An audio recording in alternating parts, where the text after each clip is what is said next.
বলেছেন গাবি জবাই করার জন্য। বুঝলাম গাবি তো দুনিয়ার সব আমাদের কাছে সমান। বর্ণনা দাও, গাবিটার কিছু বর্ণনা তো দিতে হবে। ও পয়গম্বর বলে দাও। মুসা আলাইহিস সালাম জানায় দিলেন, এর রং হবে হলুদ রং। দুনিয়ার কোন মানুষ নয়, আল্লাহর ফেরেশতা। পরীক্ষায় যুবক পাস, মার কথার বাহিরে যায় নাই, যে কারণে সে বরকত পায় গেল। যুবক রে, 800, 1000, 2000 দিরহাম গরুর দাম না। একদল বনি ইসরাইলি আসতেছে, মার্ডারের খুনি বের করা হবে এই গরু জবাই করে। যত বর্ণনা সিফত বর্ণনা আছে, সব সিফত এই গরুর মধ্যে আছে, দুনিয়ার অন্য কোনো গরুতে নেই। এটা তাদের নিতেই হবে। তুমি দাম চাইবা জবাই করার পরে চামড়াটা জমিনে বিছানো। এই চামড়া স্বর্ণ দিয়ে টাল দিলে গরুর দাম হবে। কুরআনুল কারীমে সবচাইতে বড় এবং লম্বা সূরা সূরা বাকারা। সূরা বাকারা। বাকারা শব্দের অর্থ গাবি। গাবির নামে আল্লাহ সূরা নাজিল করলেন, বা সূরার নাম গাবি কেন রাখা হলো? যে এই সূরাতে একটা গাবির ঘটনা আছে। কোন সুবহানাল্লাহ। আল্লাহ তাআলা কোরআনে গাবির ঘটনাও বলছেন, যে হ্যাঁ, মাছির কথাও আছে, পিঁপড়ার কথাও আছে। হযরত মুসা আলাইহিস সালামের দরবারে একদল মানুষ গেলেন সমস্যার সম্মুখীন হয়ে, ঝামেলা দূর করার জন্য মুসা নবীর দরবারে গেলেন সমাধানের পথ খুঁজতে। কি সমাধান? বনি ইসরাইলের 12টা গোত্র ছিল। ইউসুফ আলাইহিস সালামের 12 ভাই, 12 গোষ্ঠী।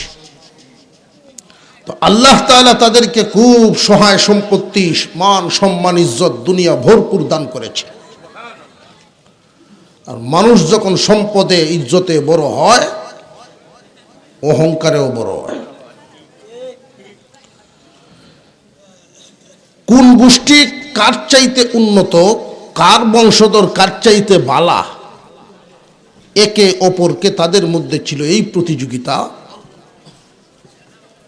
মানুষ যখন নিজেকে অন্যের তুলনায় ভালো এবং উত্তম মনে করতে থাকে, মনে মনে যখন এটা আসে যে আমি তার চাইতে বালা, এটা মনে মনে আসলেই অহংকারের বীজ রোপণ হয়ে গেল। বুঝে আসতেছে?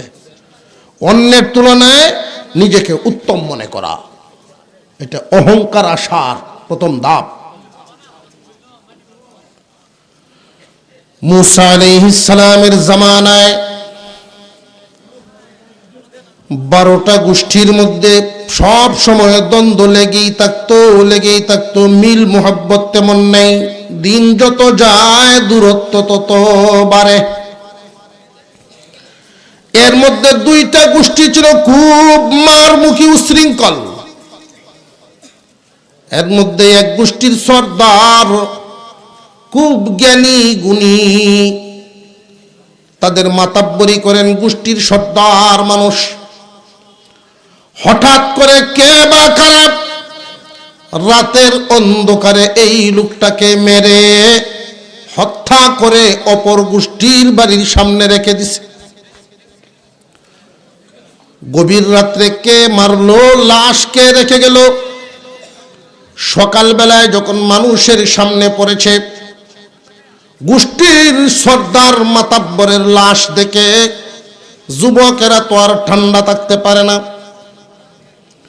তেলে বেগুনে জ্বলছে, আগের থেকে ঈর্ষাঋষি জেদাজিদি চলছে। অহংকারী মানুষের জবানের কিছু কথার নিদর্শন হলো এমন, সমাজেও ঝগড়া লাগলে দেখবেন তারা উত্তর দেয় এভাবে, ঈদের বদলা ভাতর দে দেম, একটার বদলা 10টা দেম। আছে না নাই? এইরকম উচ্চবাচ্য শুরু হয়ে গেল। হয়তোবা তারা ছাড়া আমাদের এই ক্ষতি কেউ করতে পারে না, ওই গোষ্ঠীর লোকেরাই করেছে। তারা ধারণাবশত সিদ্ধান্ত নিচ্ছে ওই গোষ্ঠীর দেখে দেখে যারই সামনে পাইবা মেরে ফেলো, প্রতিশোধ নিতে হবে। তারা অস্বীকার করেছে কে মারলো আমরা জানি না, আমরা এই খুন করি নাই। শেষ পর্যন্ত মূসা আলাইহিস সালামের জামানার যেই লোকটা মারা গেল তার নিজের গোষ্ঠীর কয়েকজন জ্ঞানী এবং মুরব্বী মানুষ এদেরকে থামায় বলে ধৈর্য ধারণ করো, তারা যেহেতু অস্বীকার করছে, এর মধ্যে যদি অতি উৎসাহী হয়ে তোমরা কাউকে হত্যা করো, আর যদি উনি দোষী না হয়ে থাকে তোমরা নিজেরাই তো অপরাধী হয়ে যাবে। কে মারছে একমাত্র আল্লাহ ছাড়া তো কেউ জানে না, কারণ তখনকার জামানায় সিসি ক্যামেরা ছিল না। আছে উভয় পক্ষের মুরব্বীরা জ্ঞানী গুণীরা একত্রিত হয়ে সিদ্ধান্ত নিল, চলো যাই মুসা নবীর দরবারে। জামানার এমন একজন পয়গম্বর আমাদের সামনে আছেন যিনি সরাসরি আল্লাহর সাথে কথা বলেন।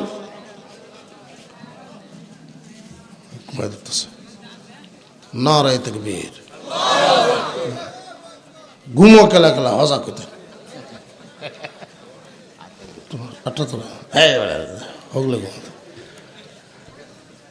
আপনারা একজন একজনে না দেখেন, আমি তো দেখি সবাই।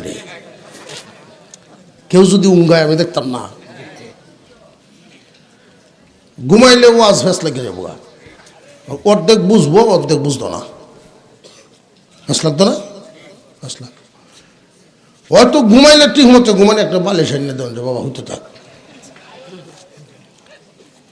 আর নইলে হজাক করে তুললে বাবা ভালো হইতে হন। মূসা আলাইহিস সালাম জমিনে থেকে আল্লাহর সাথে কথা বলেছেন 3000 বারের বেশি। এই মানুষগুলো মূসা আলাইহিস সালামের দরবারে গেলেন, ওগো আল্লাহর নবী, আপনি তো আল্লাহর সাথে সরাসরি কথা বলেন আমরা জানি,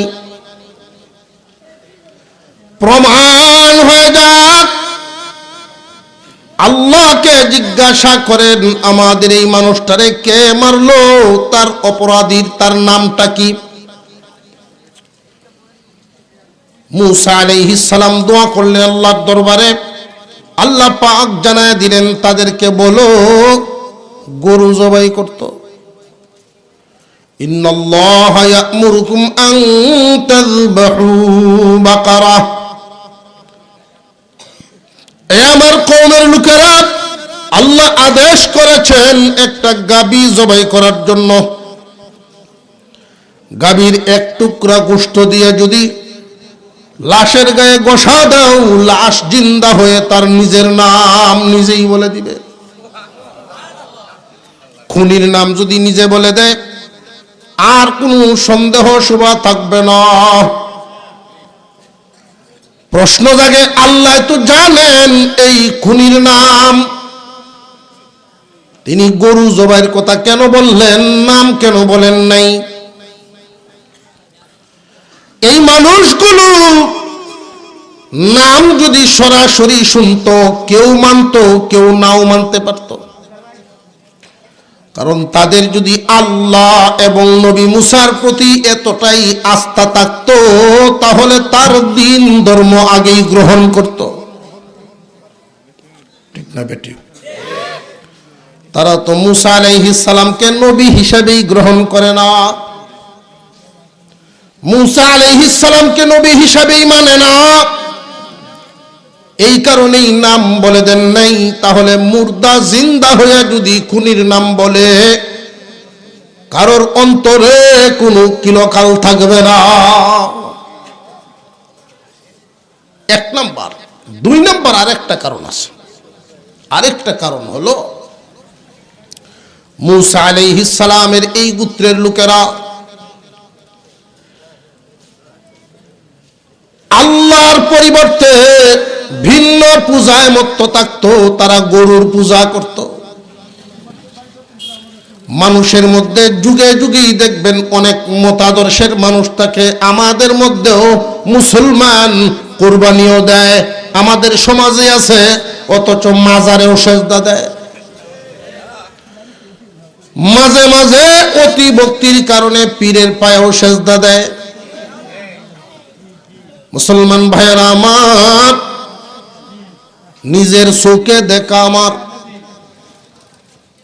শাহজালাল মাজার, সিলেট শাহজালাল মাজার, বৃহস্পতিবারের দিন গেরায় মানুষের ভিড় বেশি হয়। তো আমি ঘুরতেছি ওয়াজ থেকে আয়া, বোর্ডিং করে শোয়ার আগে নিয়ত করলাম যে একটু ঘুরে দেখি আই হালত দেখাত গিয়া দেখি হাউসের সাইডে দেখ বেডি এক মুঠ মুড়ি লইয়া হাত বাড়ায় ডাকে, বাবা আয়ো, বাবা আয়ো। আমি ভাবছি কোনো ডুব দেব তো একটা রয়েছে বোধ এটা ডাকতেছে, কারণ এহক ফুহিরের তো এহক বাপ, সারা শরীর তালা বড়া, এটার নাম তালা বাবা। জিনজুল্লট করে আছে, তালা মারে খালি শরীর গিয়া। ভাবছি ডুব দেব না, একটা পানির তলে আছে। আগ্রহে গিয়ে দেখি না, মানুষ না, গজার মাছ। মাছটারে মানুষে ডাকতেছে, বাবা আয়ো। নিজের নাম, নিজের মর্যাদা বলে গেছে। আশরাফুল মাখলুকাত, মানব জাতি নিজের মর্যাদা বলে গিয়ে মাছের চাইতে নিজের অদম মনে করে। আমাদের সমাজে খেয়াল করে দেখবেন অনেক সময় গরু নিয়ে কালেকশন করা হয়, আছে না নাই? চান্দৌরায়া অনেক মহিলারা গরুরে ওযু করায় দেয়, বদনাখালীতে নিজে ওযু জানে না, গরুরে ওযু করায়। ঠিক না ঠিক? নিজের নাই ভাগ পবিত্রতা, মা তার জিরে ডাকতেছে, ও ভূতে মেয় মনের আশা পূরণ হইব, কয়টা টেকা গিয়া সান্দোলাত গেতে দেয়, আর গরুর শরীরটা হাতায়। গরুর শরীর হাতায়া যদি বরকত হাসিল করা লাগে, কি প্রমাণ হয়? গরুর দাম তার চেয়ে বেশি। ঠিক না ঠিক? মুহতারাম হাজিরিন, যুগে যুগেই শয়তানের দুখা ভিন্ন ভিন্ন রূপ নিয়ে হাজির হবে। মুসা নবীর ওই গোত্রের মানুষগুলো গরুর পূজা করত, তাও গাভীর পূজা করত। আল্লাহ রব্বুল আলামিন কুনির নাম জানতেন, এরপরেও বলেন নাই, হুকুম দিলেন তাদেরকে বলো গাভী জবাই করার জন্য। যেই প্রাণীর, যেই গাভীর পূজা করো, তারে নিজেরাই আগে জব করো। কথা বুঝে আসতেছে? যারে তোমরা পূজা করো তারে গিয়ে জব করো। এক টুকরা গোশত দিয়া যদি মুর্দার গায়ে গোসা দাও, মুর্দা জিন্দা হইয়া কুনির নাম বলে দিবে, আর নইলে নিজেরা মারামারি করো। ক্বালু আতাত্তাখিযুনা হুজুয়া ক্বালা আউযু বিল্লাহি আন আকুনা মিনাল জাহিলিন। তারা মোটামুটি ভাবে এই কথাটা কিন্তু মন থেকে মেনে নেয় নাই। তারা বলতেছে, ও পয়গম্বর, আমরা লয়ে কি, আমাদেরকে নিয়ে কি আপনি ঠাট্টা মাস্কারি করেন নাকি? ঠাট্টা মাস্কারি কেন করে? সমাজের মধ্যে আমরা তো জানাই আছে চেতানির জন্য, মানুষকে উত্তেজিত করার জন্য যেটা করা হয়। আপনি কি ঠাট্টা করেন নাকি? আপনি তো জানেন যেটার পূজা করি, সুযোগ মতো আপনি বইলা দিলেন গে জবাব করতাম, ঠাট্টা করেন নাকি? মুসা আলাইহিস সালাম বলেন, আউযু বিল্লাহি আন আকুনা মিনাল জাহিলিন। এটা মূর্খদের কাজ, ঠাট্টা বিদ্রুপ করা, মানুষকে উত্তেজিত করা, চেতানো। আপনাদেরকে চেতাইবার জন্য উত্তেজিত করার জন্য বলি নাই, আল্লাহর পক্ষ থেকে আদেশ যা হয়েছে আমি তা বলেছি। উত্তেজিত করা মূর্খ মানুষদের কাজ। এখানে একটা কথা আমাদের জানা থাকা ভালো, 5 জন মানুষে যদি ইচ্ছা করে একটা ভালো মানুষকে পাগল বানাইতে পারবো, আধা পাগল বানায় বা আধা ঘন্টা লাগতো না। ঠিক না ঠিক? এক বেটারে বাংলা লিঙ্কসিম কইলে গুসা হয়, বেটা গেছে ইস্তেমাত বালা জাগাত, রহমতি বরকতি জাগাত গেল, নেটওয়ার্কের জ্যাম, একজন আর একজনের কয় বাড়ির তো ফোন দে ভাই না। এই সুযোগে বিতলামিও দিল করে কই যে মুরব্বী মানুষটা কারা, ওনারে কাছে বাংলা লিঙ্ক নেই আছে, গ্রামীণ তো নেট পায় না, হেলারে জিগাইনকে বাংলা লিঙ্ক নেই আছে। উনি তো আর জানে না এই রোগ। বেড়ারে বালা থেকে চাচা আমরা বাংলা লিঙ্ক আছে, কোনটা কয়ে দিছে আমার নাম, বেড়া তো চেতে গেল, হেসতে মাথায় শান্তি নাই, সাংঘাতিক চাতা দিল। একটা মানুষকে ইচ্ছা করলে 4-5 জনে নিয়ত করলে আধা পাগল বানায় বানাইতে পারবে ঠিক, কিন্তু গুনাহ হবে কবিরা। কি গুনাহ? ছোট মুটো না অনেক বড়। এই ব্যক্তির হাতে পায়ে ধরে মাপ চাওয়ার আগ পর্যন্ত এই গুনার মাপ হবে না। বুঝে আসতেছে? নাম পালায় দেওয়ান জানা, রাস্তার সাথে কেত আতাইতেছে, বাস বাসতেছে এক বুড়া বেড়া, আরেকটা জিজ্ঞাসা কিতা করো, কয় বাবারে কেটটা আতাইতাছি, কয় আতাও, কয় হ্যাঁ, আচ্ছা আতাও। 2-3 বার কর পরে বেড়ার কাছে সন্দেহ লাগতো না। 4-5 বার যখন কইছে তখন একটু ফেক লইয়া মারছে, ইডিয়া তুই আমার বিতলা হয়েছ, এখন তো রাস্তা ফাইলে কয় আতা এলা।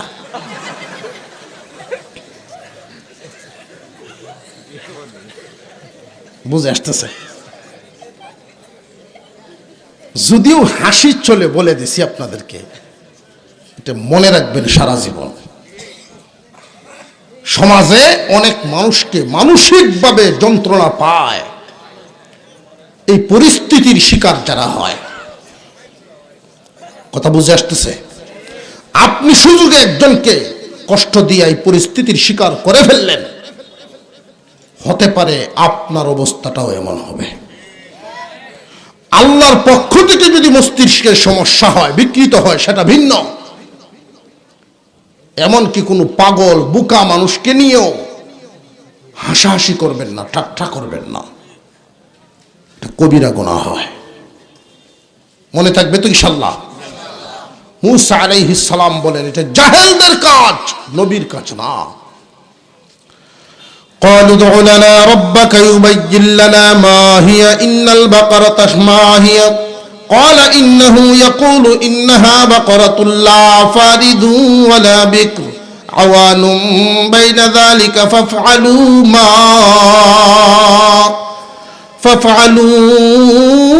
ما تأمرون।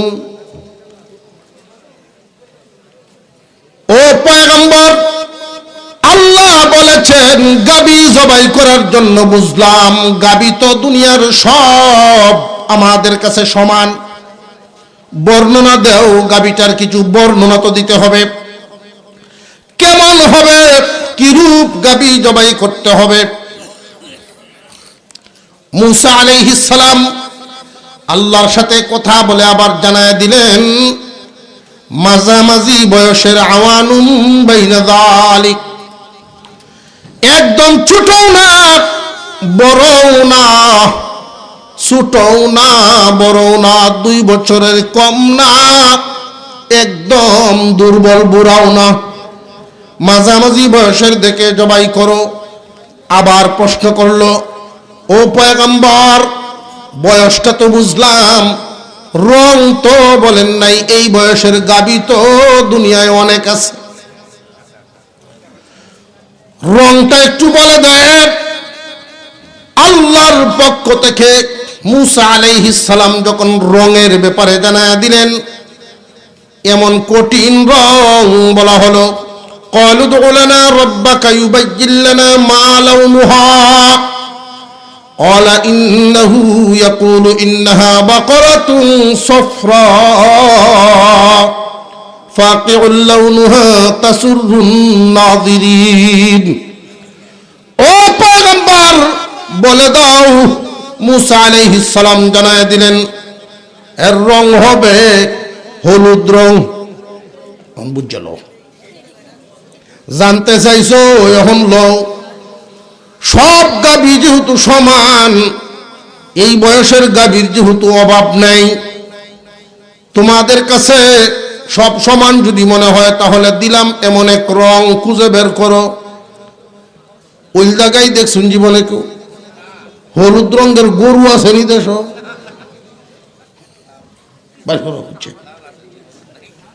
মুহতারাম হাজিরিন, হলুদ বলার পরে আবার বলা হয়েছে ফাকিউল লাউনুহা তাসুররুন নাযিরিন, গাঢ় হলুদ হবে যেন নজরকারীর নজর খেরে যায়, অন্তরে প্রশান্তি আসে।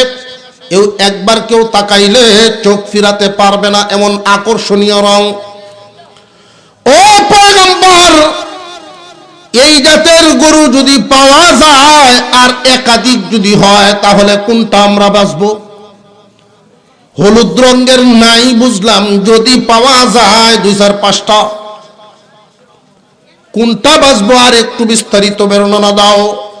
আল্লাহ রাব্বুল আলামিন জানায় দিলেন, 1 নাম্বার শর্ত হলো বয়স, মাঝামাঝি বয়স। 2 নাম্বার হলুদ রং। 3 নাম্বার কোন সেচের কাজে জীবনে ব্যবহার হয় নাই, হাল চাষেও ব্যবহার হয় নাই, নিখুঁত। এবং এমন একটা শর্ত লাগায় দিলেন, মালিকের কোনো ফায়দা বা কাজে সে লাগে নাই। কৃষকের ঘরে যদি একটা বাছুরও থাকে, তার গোবরটাও কৃষকের ফায়দা আছে না নাই? এখন তো তারা বললো এমন এক চিন্তায়, গরুটা তো এমন গরু লাগবে যেটার দ্বারা মালিক কোনো ফায়দা পায় নাই। এখন গরু বাইর করো যেটা লেদাইছে না কোনোদিন, হয়তো লেদায় নাই, পায়খানা করে নাই, অথবা মালিকের গড়ে বড় হয় নাই। ওইসেনি শর্ত।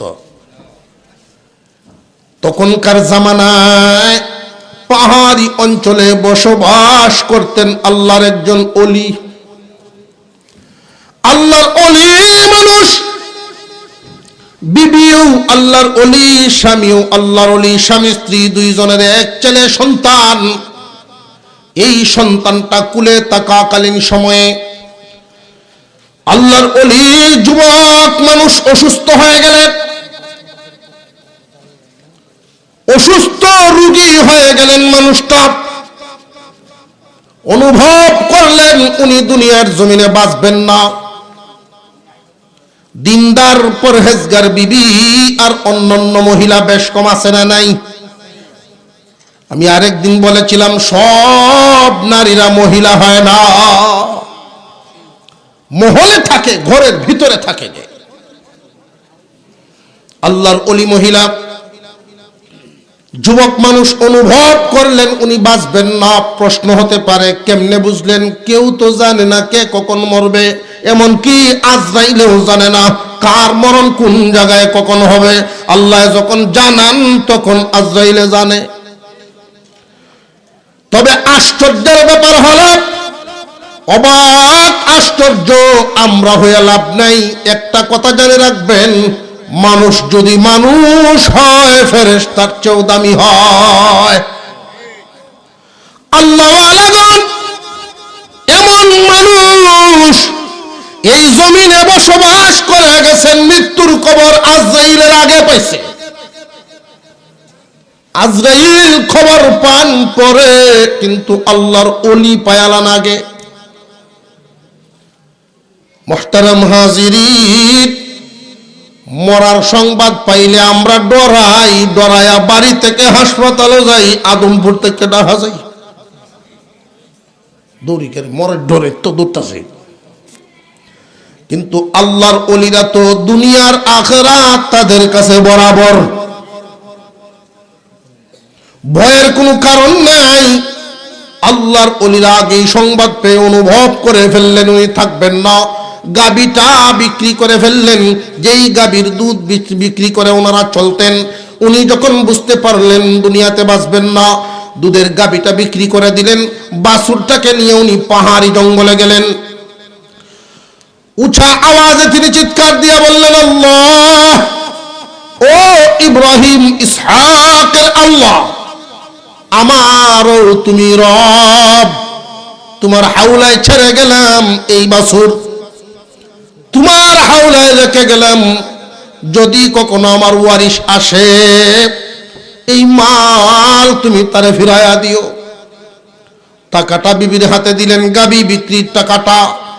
বাচ্চা নিয়ে তুমি এই টাকা ভেঙ্গে তারে বড় করবা, পর্দা পুশিদার মতো থাকবা।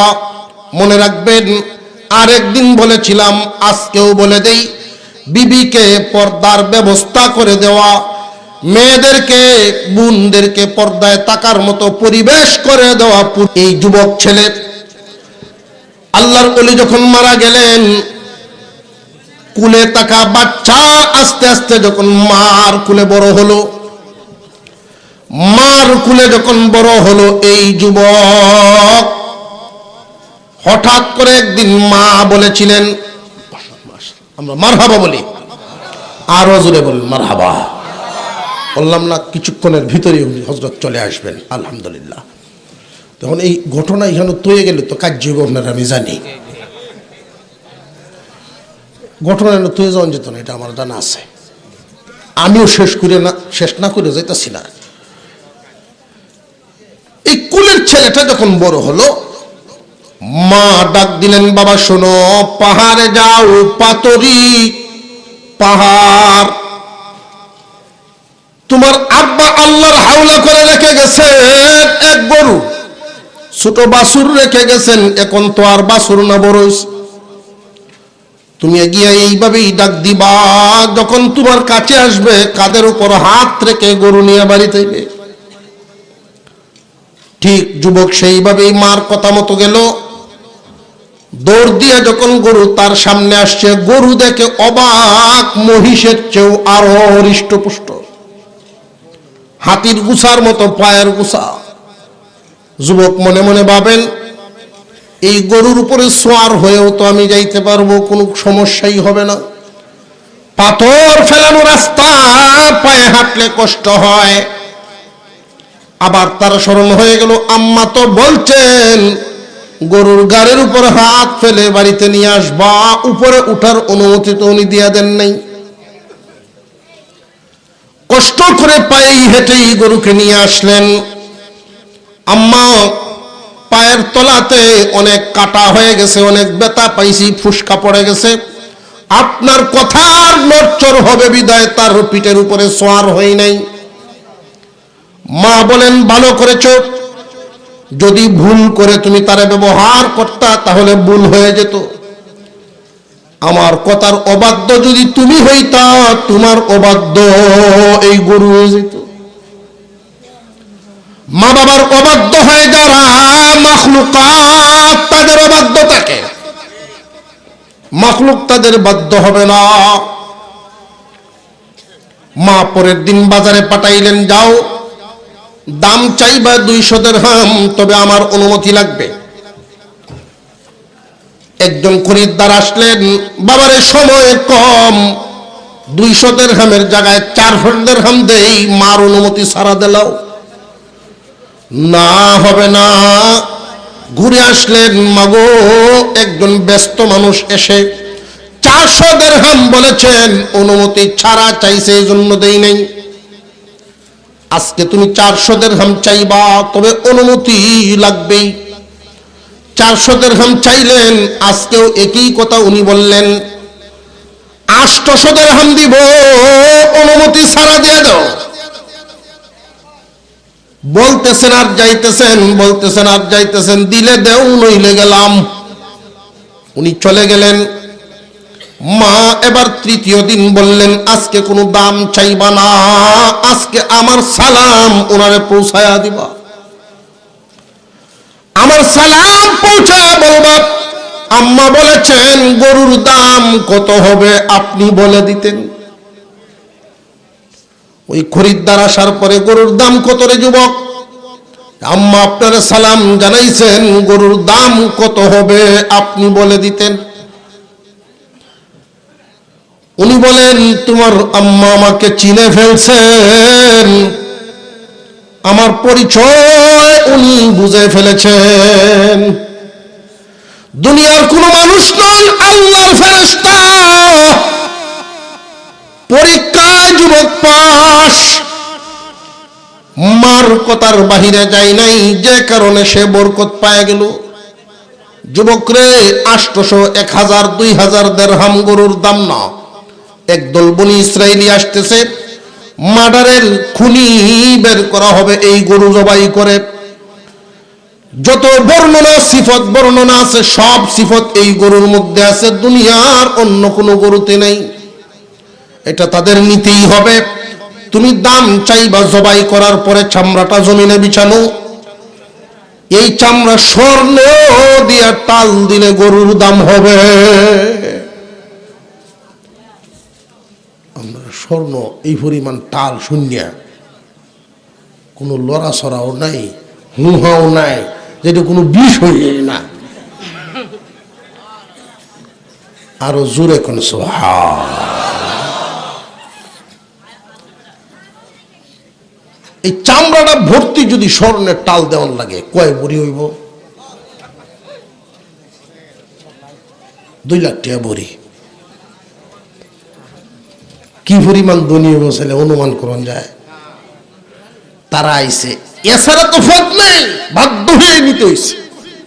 কোন বর্ণনায় আসছে গরুর লেজ দ্বারা আঘাত করা, কোন বর্ণনায় রান, অর্থাৎ গরুর বডির একটা অংশ, গোশতের টুকরা তার গায়ে যখন ঘষা দেওয়া হয়েছে, সে উঠে তার খুনির নাম বলছে, আমার আপন ভাতিজা আমাকে মেরেছে, আমার সম্পদের লোভে, আমার মেয়ের লোভে, একমাত্র মেয়েকে বিয়ে করে পুরা সম্পত্তির মালিক হবে, আমাকে মেরে সন্দেহে তীর ছুড়ে দিল তাদের দিকে, সে যেন বেঁচে গিয়ে তার স্বার্থ হাসিল হয়। আসল সত্য বলে আবার মুদ্দা মরে গেল। আল্লাহ পাক এটা ঘটাইলেন। তখনকার সময় কিছু মানুষের অন্তরে পরকাল নিয়ে সন্দিহান ছিল। আল্লাহ আবার জিন্দা করবেন মরার পরে, এটা কেমন কথা? আল্লাহ বাস্তব দেখায় দিলেন, দেখো মরার পরে আমি আমার হুকুমে জিন্দা করতে পারি। মুহতারাম হাজিরিন, আখিরি মুনাজাত পর্যন্ত এইভাবে ভরপুর চলতে থাকবে। মন থেকে আরো খুশি হব, আরো দোয়া করব। যদি বাহিরে যারা আছেন প্রত্যেকেই পিছনে বসে যান, পুরা মাঠটা খানায় খানায় ভরপুর করে দেন।